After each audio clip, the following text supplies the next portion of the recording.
दारूच्या नशेमध्ये शिवशाही बस चालवताना चालकानं बेदारकपणे कारला धडक दिली। त्याची बसचा कंडक्टर यानंच पोलिसांकडे तक्रार दिली आहे।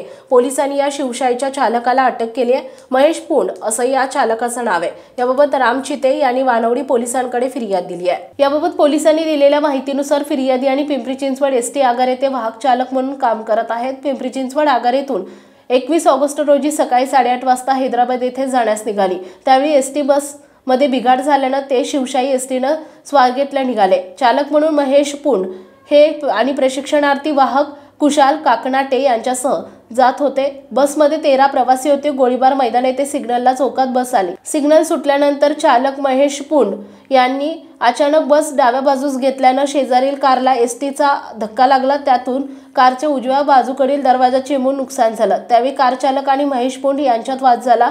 तेव्हा महेश पुंड हा दारूच्या नशेत असल्याचं दिसून आलं। पोलिसांनी त्याला ससून रुग्णालयात नेऊन तपासणी केली। त्यात त्यानं मद्यप्राशन केल्याचं निष्पन्न झालं।